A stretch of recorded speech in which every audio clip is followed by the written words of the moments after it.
Yeah! Witam Was bardzo serdecznie w pierwszej recenzji pierwszej super treningówki na tym kanale Hoki Mach X.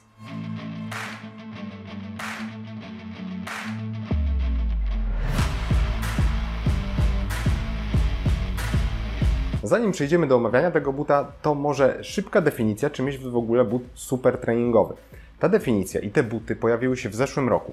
Kilku dużych producentów butów do biegania stworzyło modele, które są hybrydą modelu typowo treningowego z maksymalną amortyzacją połączonego z modelem startowym. Niekoniecznie z definicji z płytką karbonową, ale zdarzają się takie połączenia. Jest to nic innego jak hybryda, mająca na celu stworzyć buta bardzo miękkiego, do wolnego biegania, spokojnego biegania, który ma duży potencjał startowy.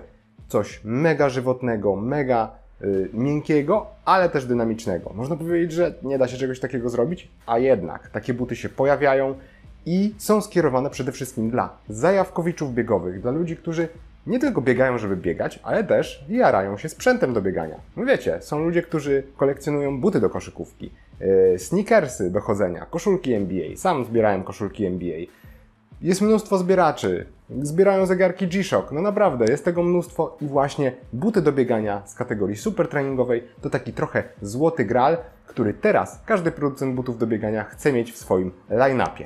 Miałem okazję biegać już w różnych butach hoki, w Cliftonach, Speedgoatach, Rinconach, a Mach X jest dla mnie czymś całkowicie innym, nowym odkryciem, nowym rozdaniem, ponieważ jest to z definicji but super treningowy, w którym można pobiegać sobie spokojnie na długim rozbieganiu, ale można zrobić naprawdę mocny trening, a osoby, które nie są jakoś bardzo mocnymi biegaczami, mogą wykorzystać go typowo na swoje zawody. Hoka Mach X, określmy go sobie jako but treningowo-startowy i właśnie dodajmy taki typ super treningówka. Mamy tutaj buta, który waży niecałe 260 gramów w rozmiarze samplowym, jest na 5 mm dropie jak każda hoka i jest zbudowany na dwóch miękkościach pianek połączonej jeszcze z płytką PEBA. Wiecie, że lubię zaczynać od mięsa, więc szybko przejdźmy sobie do mięsa. Mamy tutaj dwie pianki. Z jednej strony jest Pebax, czyli najbardziej miękka, pluszowa, ultra miękka pianka, która jest zaznaczona na biało w tym bucie i jest najbliżej stopy. Daje nam największe poczucie miękkości i izoluje nas od płytki PEBA, wykonanej powiedzmy z kompozytu, z plastiku, która usztywnia tego buta i powoduje, że jego odbicie w momencie przyspieszenia i jego stabilność oraz sztywność jest znacznie lepsza niż typowej treningówki. I dzięki tej płytce i dzięki tej piance mamy delikatne odczucie właśnie biegania w takim bucie treningowo-startowym, a nie tylko w miękkiej treningówce. Drugą pianką, jeśli się nie mylę oczywiście, bo ten but tak naprawdę ma premierę już dopiero teraz. Jeszcze go, jak ja go testuję, to nie ma go na półkach i nie ma specjalnie o nim za wiele informacji, bo dostałem go od testów od polskiego dystrybutora Hoki, za co bardzo dziękuję. Jest prawdopodobnie pianka ProFly w tej wersji X, w tej wersji bardziej wypasionej, ponieważ też jest bardzo miękka i sprężysta. Jest to pianka wykorzystywana w modelu Mach 5, czyli w tym, można powiedzieć, klasyku treningowo-startowym. Hoka zadbała o to, żeby w tym modelu było dosyć sporo bieżnika. No i biedy nie ma, można powiedzieć. Pod śródstopie ma oraz pod częścią pięty. Guma nie jest zbyt agresywna, ale jest jej bardzo dużo. Dlatego przyczepność na delikatnie mokrym asfalcie, kostce, betonie jest niezła i ogólnie żywotność całej podeszwy powinna być bardzo duża. Właściwie jak patrzę na tego buta, to żywotność tego buta w takim kilometrażu, który możemy zrobić, powinna być potężna i dorównywać tym najbardziej miękkim butom z kolekcji. Cholewka. Większość hok w ostatnim czasie, które przynajmniej ja testowałem, na przykład Cliftony czy Speedgoaty, dla mnie osobiście były dosyć szczupłymi butami, a miałem wersję standardową. Natomiast Mach X już jest znacznie, a przynajmniej jest szerszy. Stopa o naturalnej szerokości znajdzie tam swoje miejsce, będzie bardzo przyjemnie, będzie wystarczająco dużo miejsca i nie trzeba szukać wersji szerokiej, aczkolwiek może w ogóle jej nie być na rynku. Dlatego nie martwiłbym się, but leży bardzo dobrze na stopie. Cholewka jest wykonana z monofilamentowego meszu, tak samo jak w Cliftonach, aczkolwiek jest delikatnie wzmocniona tymi printami, nadrukami, które moim zdaniem przypominają, przynajmniej w tej wersji kolorystycznej, taką jaszczurkę, taką łuskę węża, albo po prostu, nawet rybią łuskę. Przyznam szczerze, że wolałbym trochę inną wersję kolorystyczną, ale nie narzekam. Też jest ładnie, ale przyznam szczerze, że bardziej oślizgło wygląda, niżeli inne wersje, które miałem okazję widzieć. Z ciekawych rzeczy. Zapiętek nie ma zbyt dużo gąbki, jest nieco bardziej pionowy i dosyć szeroki. Właściwie każdy powinien czuć się bardzo przyjemnie i każdy Achilles powinien zmieścić się tam i nie być podrażniany. Natomiast język jest nieźle wentylowany i podziurkowany, aczkolwiek jest dosyć krótki i delikatnie potrafi się zawijać, ale raczej do zewnątrz niż do wewnątrz, więc nie powoduje to dyskomfortu, ale dziwnie wygląda po samym skończonym treningu, jak zobaczyłem, jak mi się pozawijał ten język.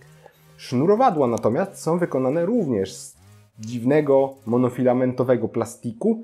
Są takie troszeczkę ostre, bardzo dobrze trzymają i nie rozwiązują się, ale pierwszy raz spotykam się z takimi sznurówkami. No ale dobra, mięso, bieganie. Słuchajcie, kurczę, w tym bucie biega się niesamowicie dobrze.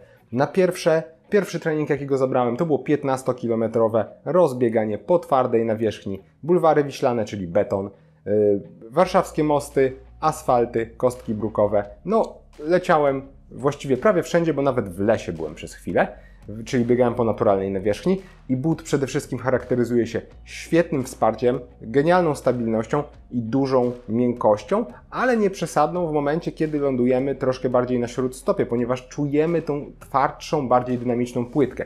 I na tym 15-kilometrowym rozbieganiu, o dziwo, biegłem szybciej niż na rozbieganiu, które wykonałem 3 tygodnie temu, gdzie też miałem 15. I biegło mi się, można powiedzieć, bardziej sprężyście, mimo iż starałem się trzymać w miarę to samo tempo. Hoka Mach X nabiera kolorytu w szybszym biegu. Na pewno na fartleku, który robiłem, czyli na zabawie biegowej, kiedy miałem przyspieszenia minutowe, było super. Muszę przyznać, że ten but, mimo iż ma sporo pebaksu, czyli tej bardzo miękkiej pianki, w ogóle jest według pomiarów durometrem mega miękkim butem. Dorównuje najbardziej miękkim butom, jakie posiadam prywatnie, a nawet niektóre przegania, ale przez to, że zastosowano w nim ten plastikowy usztywniacz, który nadaje też dynamiki, but fajnie zbiera się do przyspieszenia, nieźle oddaje i naprawdę można w nim szybko pobiegać bez uczucia ociężałości i zamulenia, które pojawia się w butach zbudowanych tylko z miękkiej pianki podeszwowej. Tutaj dynamika na śródstopiu jest bardzo dobra.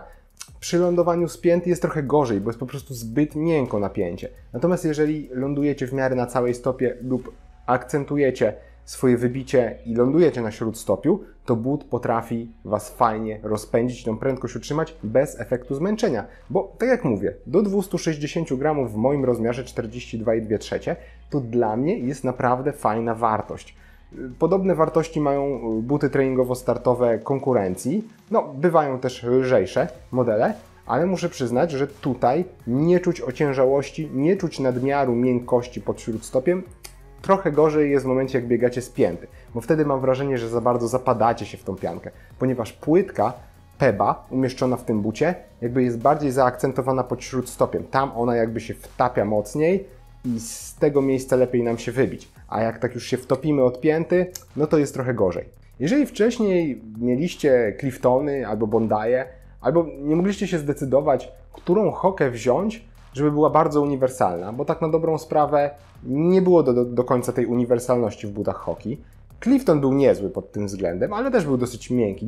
Brakowało mu może tej super dynamiki, bo po prostu to był but zbudowany tylko na piance. To moim zdaniem ten Mach jakby całą kolekcję hoki właściwie odstawia na bok. Jeżeli chcecie mieć buta do treningu, do startu, do tempówek, no nie wiem, właśnie do jakichś zabaw biegowych trochę mocniejszych, do podbiegów, do startu w zawodach na dystansach takich nawet dłuższych, bo powiedziałbym, że 5 km to może niekoniecznie, ale dycha, półmaraton w takim bucie, maraton to już w ogóle ekstra, bo z jednej strony but jest bezpieczny i wystarczająco miękki, a z drugiej nie jest specjalnie ciężki, ociężały i jest dosyć dynamiczny. Także na średnim poziomie zaawansowania taki ambitny amator może w nim wykręcić naprawdę niezły czas. I tak oto prezentuje się pierwszy super treningowy but, który Wam recenzuję, a to nie ostatni, ponieważ już niedługo będzie kolejna recenzja super treningówki.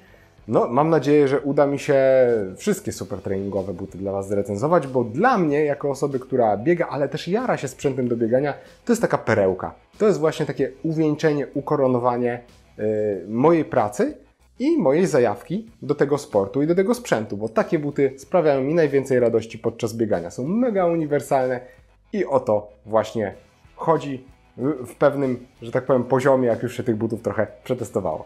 No dobrze, to bardzo Wam dziękuję za bycie ze mną w tym filmie. Trzymajcie się i do zobaczenia za tydzień. Cześć!